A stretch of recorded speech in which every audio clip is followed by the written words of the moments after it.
સુરતના Dindoli police station વિસ્તારમાં જે પ્રકારે જાહેરમાં ખૂની ખેલ ખેલાયો હતો અને આસપાસના લોકો ભયભીત બન્યા હતા, તેમાં હવે પોલીસે 4 આરોપીઓ છે તેમને ઉપાડી લીધા છે અને આ મામલે એસીપીએ શું કહ્યું છે તેની જ વાત કરવી છે।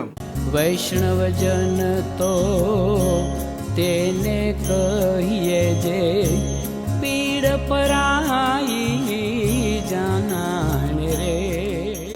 નમસ્કાર, આપ જોઈ રહ્યા છો નવજીવન ન્યૂઝ અને હું છું આપની સાથે તોફિક ગાંચી। સુરતમાં અલગ અલગ થાણા વિસ્તારમાં જે પ્રકારે અસામાજિક તત્વો છે તે જાહેરમાં હત્યા, મારામારી સહિત અનેક પ્રકારના ગંભીર ગુનાઓ છે તે આચરી રહ્યા છે અને તેના કારણે સ્થાનિકો છે તે સતત ભય અનુભવી રહ્યા છે અને સવાલો પણ ઊભા થઈ રહ્યા છે કે કેમ સુરતમાં આવી પરિસ્થિતિ છે તે અવારનવાર ઊભી થઈ રહી છે, કેમ આ ગુનેગારો છે તે બેફામ બની રહ્યા છે અને હત્યા સુધીની ઘટનાને અંજામ આપતા પણ તે એક પલ છે તેનો વિચાર નથી કરતા। અને આવો જ એક મામલો સુરતના ડિંડોલી પોલીસ સ્ટેશન વિસ્તારમાંથી પણ સામે આવ્યો હતો, જેમાં આ બેસ્તાન રેલવે ઓવરબ્રિજ છે તેના નીચે આ વેપારી છે તેમની જાહેરમાં હત્યા થતાં ખળભળાટ મચી જવા પામ્યો હતો અને હવે આ મામલે ખુલાસો થયો છે કે કચરો સળગાવવાને લઈને આ ઝાકીર ખાન પઠાણ છે તેની હત્યા થઈ છે। આના મામલે પોલીસે 4 આરોપીઓ છે તેમને ઉઠાવી લીધા છે। જોકે જે પ્રકારે આ ઝાકીર ખાન પઠાણના પરિવાર છે તેમણે આરોપ લગાવ્યા હતા કે પોલીસે તેમની સ્થાનિક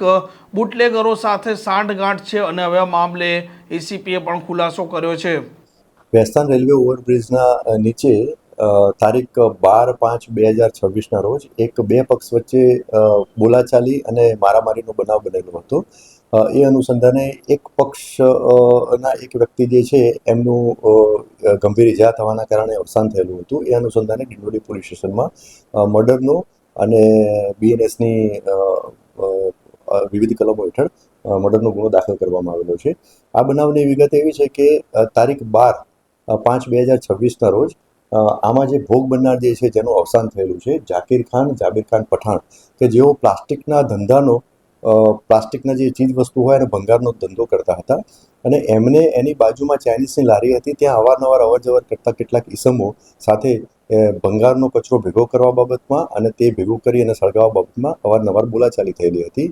તે અનુસંધાને ગઈકાલ તારીખ 12/5/2026ના રોજ પણ આ રીતની બોલાચાલી થયેલી હતી।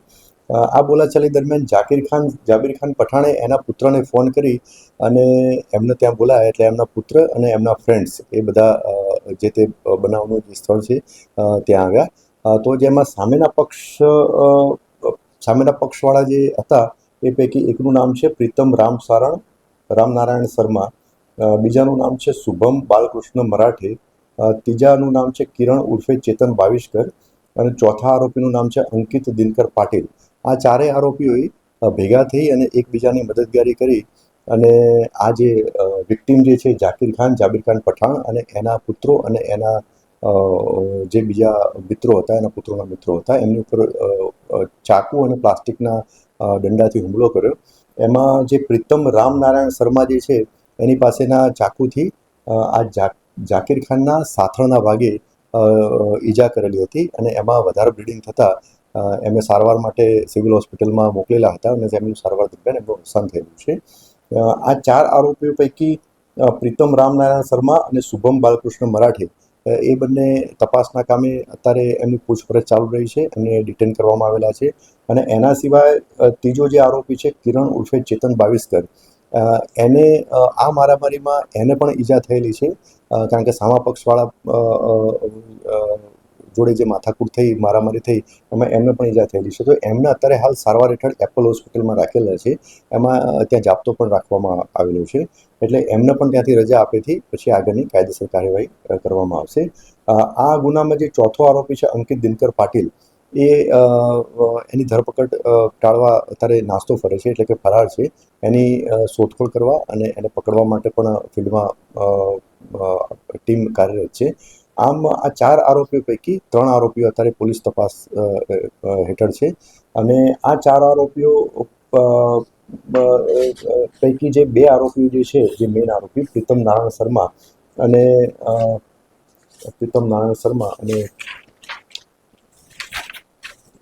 શુભમ બાલકૃષ્ણ મરાઠે, એમના વિરુદ્ધમાં પ્રોહિબિશનના અલગ અલગ ગુના દાખલ થયેલા છે વિવિધ પોલીસ સ્ટેશનોમાં। તે ઉપરાંત પ્રીતમ નારાયણ શર્મા વિરુદ્ધમાં એક શરીર સંબંધી ગુનો પણ દાખલ થયેલો છે। તે ઉપરાંત કિરણ ચેતન બાવિસ્કર અને અંકિત દિનકર પાટીલ એમના વિરુદ્ધમાં પણ ડિંડોલી પોલીસ સ્ટેશનમાં પ્રોહિબિશનના વિવિધ ગુનાઓ દાખલ કરવામાં આવેલ છે. સર શા માટે મારામારી થઈ હતી અને એનું રોલ શું છે? મેં જેમ આપને જણાવ્યું કે આ જે અવસાન જેમનું થયેલું છે, જેમનું મર્ડર થયેલું છે, જાકીર ખાન જાબીર ખાન પઠાણ, એ આ જે બેસ્તાન રેલવે ઓવરબ્રિજના નીચે એ પ્લાસ્ટિકના જે ચીજ વસ્તુઓ હોય એને ભેગું કરી અને એને વેચવાનું અને રિસાયકલિંગનું માટે જે તે ઇન્ડસ્ટ્રીમાં મોકલવાનું કામ કરતા હતા. અને ત્યાં આ પ્લાસ્ટિકનો કચરો ભેગો કરતા હતા અને ત્યાં બાળતા હતા. તો એ બાબતે પ્રદૂષણ થતા ને એ બાબતે સામા પક્ષે ત્યાં અવર જવર કરતા હતા, એટલે એ બાબતે બોલાચાલી થઈ રહી છે. સામેવાળા પક્ષ પોલીસે એના પહેલા કોઈ અરજી આપેલી સર એના બાબતમાં? ના, આ બાબતમાં અગાઉ કોઈ અરજી આપેલી નથી. આ ગઈકાલે જ આ રીતનો આકસ્મિક બનાવ બન્યો અને બંને પક્ષો સામસામે થઈ ગયા અને બોલાચાલીનું ઉગ્ર સ્વરૂપ થયું. એમાં જે 4 આરોપીઓ પૈકી 2 આરોપી પાસેથી ચાકુ હથિયાર હતું અને એનાથી એમણે સામા પક્ષ ઉપર હુમલો કર્યો. એટલે પહેલાથી કોઈ પ્લાનિંગ કરેલો હતો એટલે ચાકુ લઈને જ આવ્યો છે સર એનો રંજીશ હતો? ના, હાલમાં તપાસ દરમિયાન એવું કે પ્લાનિંગ કે ગુનાહિત કાવતરાનું જણાઈ આવેલું નથી, કારણ કે બનાવ જે છે આકસ્મિક બનેલો છે. એમાં પ્રથમ બોલાચાલી જ થયેલી હતી, પણ પછી આ જાબીર ખાન પઠાણે એમને ફોન કરી અને એમના દીકરાઓને અને એમના સગા સંબંધીઓને જે બોલાવેલા હતા અને એ સામે પક્ષવાળા પછી 4 જણ આવી અને ત્યાં આવી અને ફરીથી બોલાચાલી થઈ અને ઉગ્ર સ્વરૂપ ધારણ કર્યું બોલાચાલીના અંતે. અને એ દરમિયાન આ 4માંથી 2 આરોપીઓ પૈકી બે આરોપીઓ પાસે ચાકુ એટલે હથિયાર હતા, ચાકુ, અને 2 આરોપીઓ પાસે પ્લાસ્ટિકના દંડા હતા. એનાથી આ બધા ભેગા થઈ અને સામેના પક્ષ ઉપર હુમલો કરેલો. સર, ત્યાં સીસીટીવી લાગેલા હતા. સીસીટીવીમાં શું જોવા મળ્યું? સીસીટીવી ફૂટેજ હજુ મળેલા નથી. ત્યાં આજુબાજુ તપાસમાં ચાલુ છે કે સીસીટીવી કેમેરા લીધેલા હોય તો એ પણ તપાસમાં જે મદદરૂપ થઈ શકે એના માટે સીસીટીવી ફૂટેજ પણ તપાસ દરમિયાન લેવામાં આવશે. આરોપીઓ ત્યાં શું કરતા?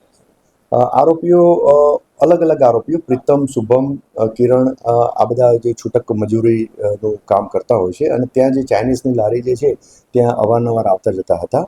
અને એમાં જ પછી અગાઉ પણ 1-2 વખત આ રીતના બોલાચાલી થયેલી હતી, એટલે એકબીજાને ઓળખતા હતા બંને પક્ષે. અને એમાં જ પછી ગઈકાલે ઉગ્ર બોલાચાલી થઈ અને એમાં પછી જે ફરિયાદ પક્ષ જે છે એમાં જે અવસાન પામેલા છે જાકીર ખાન, એણે એના પુત્રોના મિત્રને બોલાવેલા હતા ફોન કરી.